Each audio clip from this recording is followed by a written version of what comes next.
Mario, cuando hablamos del Holocausto, pensamos en las grandes tragedias. Pensamos lógicamente en el pueblo judío, pero hay otros pueblos que también sufrieron dentro de todo esto. No nada más fue una masacre al mundo judío, ¿verdad? Sí, es verdad que el pueblo judío fue el que más sufrió, indudablemente, con cifras gigantescas, ¿no? Este genocidio terrible de los nazis. Además, un genocidio que tuvo la intención del exterminio en sí, porque a veces se dice, bueno, querían exterminar una religión, no, querían exterminar una raza, están obsesionados, por eso mataban judíos, aunque llevaran varias generaciones que ya no practicaban el judaísmo, pero hubo otra comunidad muy castigada, ¿no? Que fue la comunidad gitana. A la comunidad gitana se le aplicó las mismas leyes de Nuremberg que a los judíos. Se les quitó la ciudadanía, se les impidió ejercer muchas de las profesiones que habían ejercido hasta ese momento.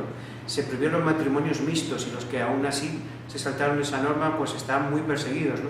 Pero lo peor fue cuando Himmler, el creador de las SS, en diciembre del 42 daba una orden por la que todos los gitanos tienen que ser ingresados en campos de concentración. Y a partir de ahí va a empezar de una manera ya más organizada, primero la captura de estos gitanos y luego posteriormente su destrucción. Al principio no pensaban en destruirles porque las locuras de los nazis, como provenían de la India los gitanos, habían pensado que algunos de ellos podían tener algo de sangre aria y les investigaron. Pero posteriormente se decide su exterminio total. Por ejemplo, en Auschwitz, de los 25.000 gitanos registrados, que se sabe que hubo muchos más, solo sobrevivieron 800 o 900. Mientras que en toda Europa, no solo en Alemania y los territorios conquistados por Alemania, sino en países como Rumanía, Hungría, Bulgaria, la propia Francia, hubo tal persecución que se calcula que 500.000 de gitanos fueron exterminados por los nazis y algunos hablan incluso hasta de 1 millón, pero es difícil determinar las cifras. Dime algo, dentro de todos estos millones, de esta cantidad de personas, lógicamente hubo niños, familias enteras, y de una de ellas nos relatas tú, que a lo mejor parece novela, pero, hijos, es una realidad, ¿no? Sí, está basada en hechos reales, es la historia de una mujer alemana, Helen Hannemann. Esta mujer es enfermera, se ha casado con un hombre gitano, tiene 5 hijos gitanos y, como decimos, después de esta orden de Himmler, pues reclaman a la familia para llevarla a Auschwitz. Ella decide ir voluntariamente a Auschwitz. Hay pocos casos de personas que deciden ir voluntariamente y acompaña a su familia a este campo. El campo gitano tenía unas características muy curiosas, ¿no? Estaba en Birkenau, en Auschwitz II, y por ejemplo los gitanos no tenían que vestir el famoso pijama de rayas, no se les rapaba el pelo, y era un campamento de familia. Normalmente a los niños, las mujeres embarazadas, las madres y los ancianos eran exterminados al llegar al campo. Pero en el caso gitano, como pasaba esto, que todavía tenían dudas si les iban a dejar sobrevivir después de la guerra o no, los meten en campo de familia. Pero también era una situación muy difícil y deplorable, porque los niños no tenían condiciones sanitarias, muy mala alimentación, y cuando Helen va a llegar allí al campo, y al final va a ser enfermera en el campo gitano, que tiene un pequeñito hospital de 2 pabellones, al final se va a encontrar con un personaje siniestro, como es el doctor Mengele, y le va a hacer una proposición que ella sabe que hay algo detrás que no es lógico, ¿no? Que es la de abrir una guardería en Auschwitz. Y a partir de ahí pues va a surgir toda la historia de esa guardería en Auschwitz, que es una historia sorprendente, ¿no? Que además existió, porque además todos los casos de lo de Mengele es conocido, sus experimentos, lo que hacía, sus pruebas con embarazadas, con gemelos, buscando mejorar, como él decía, la raza o encontrar los significados de la raza. Todos estos experimentos se tocan en el libro de alguna manera, se comentan, sin que nos cuentes todo, porque sí, parte claro, de eso tenemos que verlo en el libro y lo tenemos, sí, los lectores lo tienen que leer. Sí, es curioso, el doctor Mengele llega más o menos a primeros del año 43, él ha sido héroe de guerra, es licenciado en antropología, en medicina, y va allí porque quiere conseguir su segundo doctorado, porque para enseñar en las universidades alemanas se necesitaban 2 doctorados, y además para conseguir supuestamente prestigio académico y quitarse la espina que tiene porque su suegro es un gran profesor universitario y se siente inferior a él. Y cuando llega allí va a experimentar en 2 cosas. Una va a ser los gemelos, porque lo que desea es que las mujeres alemanas puedan tener 2, 3, 4 hijos y así pues ocupar todos los territorios que quieren expulsar a los pueblos, ¿no? Y la otra es el color del iris de los ojos, ¿no? Quiere que todos tengan los ojos claros, ¿no? Esas son las investigaciones que va a hacer fundamentalmente con niños judíos gemelos y con niños gitanos que encuentran en el campo gemelos o niños que no son gemelos también. Y va a tener además su primer laboratorio justo en el campo gitano. Oye, pero Canción de Cuna en Auschwitz enséñanos, platícanos. Es una novela, Mario, es una novela. O sea, muchos dirían, como es una novela no es realidad, pero además, ni aún en una novela puedes contar lo que fue esa durísima realidad que se vivió en Auschwitz, tanto con judíos como gitanos. ¿Cómo hacer esta novela cuando hay tantos documentales, cuando hay... Yo lo que buscaba, y vino a mí más que yo buscarlo, era una historia que contara un poco y diera voz a los que no habían tenido voz, ¿no? Entonces conocí al presidente de la Asociación Gitana para el Genocidio en España, Miguel Palacios, en una reunión que yo no esperaba conocerle, y cuando habló no sabía ni siquiera que existía una asociación así en España. Yo creo que pocos sabrían de eso. Sí. Y entonces estuvimos hablando y dije, me tienes que contar historias sobre el genocidio gitano, y es el que me presenta la historia de Helen Hanneman, pero naturalmente en cuanto yo descubro la historia, que me deja sorprendido, maravillado de la vida de esta mujer, lo que hago es ponerme en contacto con el archivo de Auschwitz para ver qué datos han conservado. Y ellos sí tienen todos los datos de cómo era esa guardería. Si no hay que olvidar que los alemanes apuntaban... Es verdad que buena parte del archivo se destruyó en su huida, ¿no?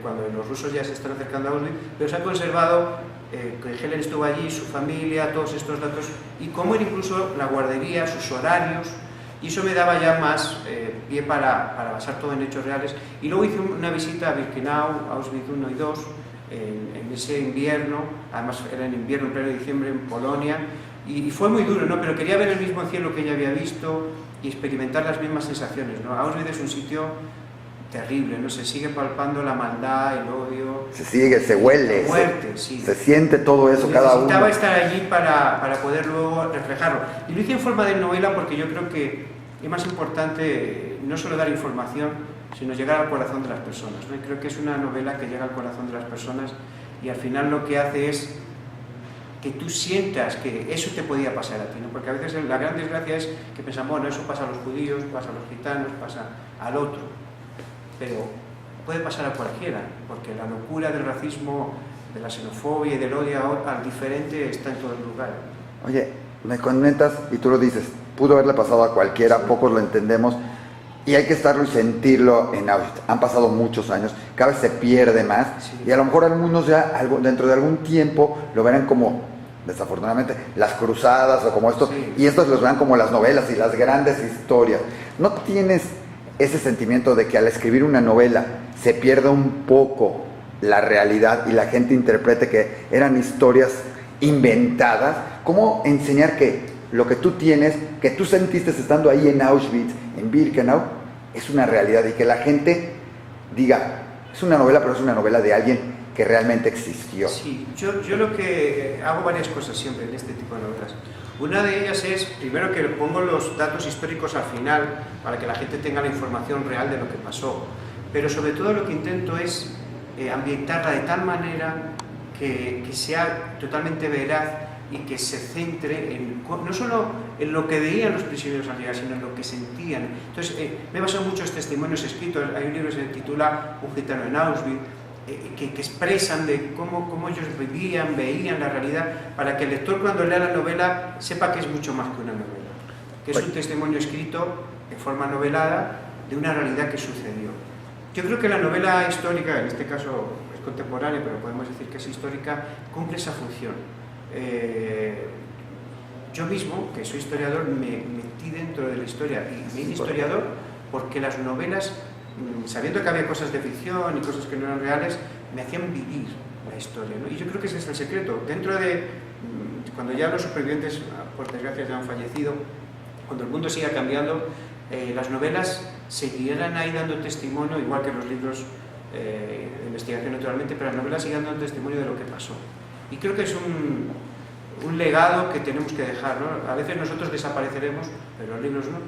Y por desgracia, en Europa, cada vez más, y no sé, creo que en América puede que esté pasando lo mismo, el genocidio no solo se va olvidando, sino se va negando, se va justificando, y creo que necesitamos recuperar esa memoria y concienciar a la siguiente generación, porque es un trabajo donde además ya no van a estar los sobrevivientes. Sí. Realmente, ya no van a estar los sobrevivientes, ya van a ser generaciones, ya va a aparecer, tú lo dijiste, historia. Y hablando de historia, o sea, habiendo tantas historias, tú empiezas contándome que buscabas una historia así, Sí. Hay muchas historias del Holocausto, muchas historias dentro del mundo judío, o sea, 6 millones de muertes. ¿Por qué no agarrar una de esas? ¿Por qué agarrar esta? Digo, probablemente alguna otra son igual de desgarradoras, pero ¿por qué no agarrar esta y contar algo que yo creo que además poca gente conoce, que había esa guardería, que existía una guardería como centro de cultivo de niños? Sí, sí, no. A mí yo creo que la historia de Helen la escogí porque, como decía antes, es la voz de los símbolos, ¿no? Decían los nazis, crueles, misericordios como eran, que no os entras por un tren y salías por una chimenea, como diciendo, no va a quedar ni memoria ni raíz de nadie de los que han pasado aquí, porque el nazi no quería solo exterminar a la persona, sino su descendencia, su futuro. Y para mí rescatar la historia de Helen es simbólica, es rescatar la historia de todos los que murieron, fuera cual fuera su raza, su fe, su religión, gente de diferentes tipos que acabaron allí porque no encajaban en ese mundo loco y malvado que los nazis habían formado, ¿no? Y por eso creo que me llamó tanto la atención. Y además Helen cumple un requisito que yo busco mucho en las personas cuando escribo libros sobre ellos.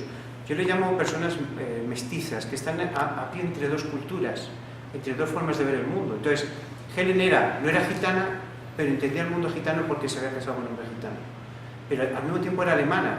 Y quería simbolizar de esa manera que hubo pocos, o la mayoría por temor, o por miedo, o por complicidad, no hicieron nada, pero hubo alguno, como Helen, que se levantó en contra de lo que se estaba haciendo, ¿no?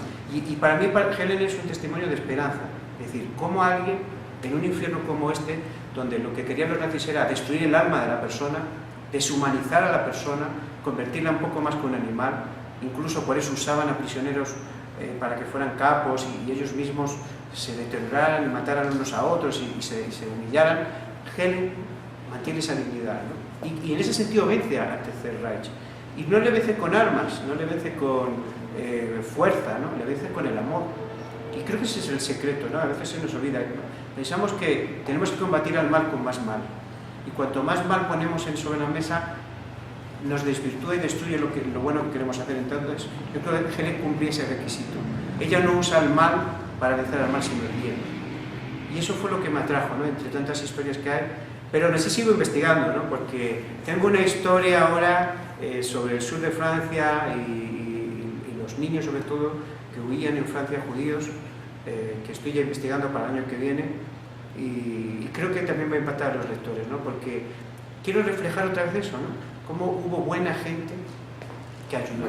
Porque a veces hemos puesto el foco solo en los que hicieron el mal, ¿no? Y no en los que hicieron el bien. Bueno, dentro del mundo judío, tú sabes que estos días justo se celebra Yom HaShoah, el día de recordación del Holocausto, además del que estableció la ONU en enero, pero es el día que estableció el mundo judío para recordar a todas esas víctimas. Pero el mundo judío siempre ha reconocido, y digo el mundo judío porque ha sido en especial, a esas personas como Helen. Existe todo esto que es los justos entre las naciones, que tienen gente como Helen, que dio su vida con tal de salvar a otras. Entonces creo que puede ser dentro de tu novela, pues puede ser bien interesante. En Diario Judío vas a encontrar mucho material, tanto de eso, además de gitanos, de todo este mundo judío. Y déjame decirte que justamente en estos días se estrenó una película hecha en México, un documental, se llama Paraíso en Auschwitz. Habla de Freddy Hirsch, alguien que buscó a través del deporte todo, llevar también salvación a estos campos, a todo esto, y que habla también, y probablemente estamos hablando hasta de la misma guardería, porque él habla de esto que era algo desconocido en el mundo judío, y hace poco se sacó lo que es esta guardería. Dentro de todo esto, cuando tú empezaste a investigar y hacerlo como novela, ¿qué otras cosas importantes históricas encontraste, poco conocidas, que te levantaran y dijeras, hijos, lo tengo que decir, porque el mundo se tiene que enterar? ¿Qué otras cosas encontraste? Sí, eso es una cosa que pasa, ¿no? Cuando estás investigando y tienes la tentación de incluirlo, ¿no? Porque piensas, son historias que podrían encajar porque pasan paralelamente, ¿no? A mí lo que, y aunque ya has hecho alguna cosa, ¿no? sobre el campo checo, la gente que estuvo allí, porque era otro campo de familia junto al campo gitano. Ese es justamente el campo que habla Paraíso en Auschwitz, claro. El campo checo, y se presentó curiosamente la película hace 4 días en Checoslovaquia. Sí, porque es el otro campo, el único que había de familia. Y allí incluso se cree que llegó a haber una pequeña biblioteca de muy pocos libros que lograron rescatar. que lograron rescatar unos pocos libros y que se intentó, como había niños igual, tenerlos un poco entretenidos y mantenerles... Pero claro, esta guardería fue movida por los propios prisioneros, bueno, no era guardería, una pequeña escuelita, movida por los propios prisioneros de manera clandestina. Podemos decir que la del campo gitano fue oficial y, como bien decías antes, pues tenía la intención de ser el sitio donde Mengele mantenía sobre todo a los niños que él quería experimentar y luego hacer cosas con ellos, ¿no? Pero a mí es otro de los campos que me parece muy interesante, ¿no? Y luego también lo que comentábamos, ¿no?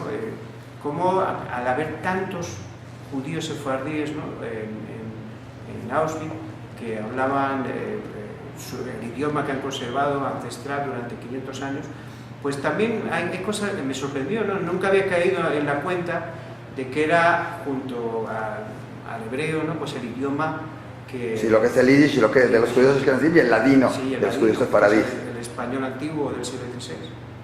Pues que era uno de los idiomas francos, ¿no? Uno de los idiomas comunes entre ellos, y hay una investigación muy interesante sobre ese tema, ¿no? O sea que vas encontrando pequeñas joyas que te abren la mente, porque uno cuando piensa en Auschwitz piensa más solo en campo de exterminio, y al final era un campo más de exterminio naturalmente, pero de esclavos, ¿no? De gente que vivía ahí solo para alimentar la maquinaria nazi, tanto armamentística, y luego que era un sitio para robar, o sea, era una máquina no solo de muerte, sino un sitio para robar hasta el alma a todos los que llegaban, ¿no? Una gran fábrica. Hay un historiador español que me ayudó en la presentación allá en España, fundador de varias revistas de historia, que es un erudito sobre la Segunda Guerra Mundial sobre todo, David Solar, y él comentaba que los nazis solo fueron especialistas en dos cosas, en matar y en robar, que toda su maquinaria y toda esa capacidad alemana de organización que hay, la emplearon con ese único fin, ¿no? Y este hombre que ha escrito libros como Un mundo en ruinas, hablando del final de la guerra en Alemania, y otros libros, yo creo que dan la clave, ¿no? Es cuando el mal toma el poder de una manera absoluta, personificado en Hitler, pero también en gran parte del pueblo alemán, pues lo único que sirve es para destruir, para saquear, y eso fue lo que hizo, ¿no? No solo en estos campos de exterminio, sino en toda Europa, ¿no? Dejó una herida abierta, y lo malo es que parece que Europa no ha aprendido la lección, está subiendo la xenofobia, el racismo y el antisemitismo. O sea, España es un país, bajo mi punto de vista como español, bastante antisemita, a pesar de tener una comunidad pequeña judía y hace casi 500 años de la expulsión, pero en la cultura, en la mentalidad sigue habiendo ese antisemitismo, y además avivado por muchas cosas, ¿no? En la actualidad, por diferentes situaciones, ¿no? Con el Estado de Israel, la visión que tiene en España el Estado de Israel. Entonces ahí vemos que no es algo del pasado, ¿no? Y por eso creo que los lectores pues se van a sentir inspirados y van a rescatar de la memoria este holocausto, esta destrucción de la humanidad, ¿no? De una parte de la humanidad. Me ha sorprendido ver cómo hay gente que ni siquiera sabe quién es el doctor Mengele en la actualidad, ¿no? Gente joven. Y creo que es una manera de que no se olvide, ¿no? Y es en cierto sentido un homenaje a todas esas víctimas, y en especial al genocidio gitano, que es el que se toca en Canción de Cuna en Auschwitz, ¿verdad? Sí. Título que sonaría como, por un lado, canción de cuna, romántico, tierno, pero metes la palabra Auschwitz y se vuelve dura y se vuelve sombría. Sí. Yo además lo busqué porque Canción de Cuna de Auschwitz significa lo que hacen las madres, porque al final es la historia de una madre, ¿no? Con sus hijos, ¿no? Y me inspiré en este sentido en mi propia esposa y en mi madre, ¿no? Porque cuando mi hijo pequeño tiene miedo, o está angustiado, o está nervioso, se pone a llorar, le pide a ella: cántame la canción que me cantas cuando era un bebé. Y pienso cuántas madres en ese camino tan duro, ¿no? a las cámaras de gas, cantaron a sus hijos para sacarles en su mente durante unos segundos, durante unos minutos, del horror que les esperaba, ¿no? Y por eso Canción de Cuna es una línea que está en todo el libro, ¿no? En los momentos claves de la historia, Helen, al principio cuando se los van a llevar, en otros momentos, canta a sus hijos porque quiere que vean la realidad a través de sus ojos y de su voz, ¿no? Y era un poco un homenaje también a las madres, ¿no? Que son capaces de luchar aún en el infierno por su familia y intentar que no sufran de alguna manera. Digo, creo que eso has dicho todo. has dicho lo más importante, esa canción de cuna que tanto nos lleva, que para unos les recordará a la mamá, a otros les recordará y los hará llevarse de regreso a algo como Auschwitz. Pero dime algo, cuando es una novela, muchos pensamos que cuando escribimos una novela siempre hay un final feliz, siempre buscamos en las novelas un final feliz. Hablar de Auschwitz no puede quedar un final feliz. ¿Cuál sería para ti el final feliz después de tu libro y de todo esto? Para mí, muchos me han dicho, es una novela dura, ¿no? Y difícil, pero yo quería ser tan realista y además me tenía que atar a la historia, ¿no? Digo, sin contarnos el final. Sí, Porque... pero para mí el final feliz es Helen no se deja doblegar, ¿no? Y por eso vence. A veces pensamos que lo más importante es que todo acabe bien, ese final feliz, pero a veces la felicidad no está en que todo acabe bien o acabe mal, sino está sobre todo en que esa persona, ese protagonista, haya sido transformado por la historia y haya sido capaz de superar de alguna manera lo con los que se enfrenta. Y a mí Helen me llena de esperanza, ¿no? Esperanza en el ser humano, en que hay gente que es capaz de luchar por los demás, luchar por los que son diferentes a ellos, luchar contra la injusticia, ¿no? Y yo creo que en ese sentido es un final feliz, ¿no? Que una madre despojada de todo, en mitad del infierno, enfrentada a un ser humanamente terrible, que es lo peor, que era humano también, como el doctor Mengele, y que al final, bajo el punto de vista, le logre vencer porque frente a su barbarie, su ideología nazi, su mentalidad retrógrada, se plantea la historia de una persona y la forma de ver el mundo que tiene que ver más con los sentimientos, ¿no? Claro. Con esa capacidad de amar. Y por eso creo que es un final feliz, sinceramente. Y yo creo que cuando uno ha acabado el trabajo y ha hecho lo que ha hecho y lo ha hecho bien, siempre es un final feliz. Pues muchísimas gracias. Vuélvenos a mostrar el libro. Vale la pena, ¿sí? Creo que es una historia desgarradora y al mismo tiempo conmovedora. Canción de cuna en Auschwitz y una portada que realmente te llama a leer.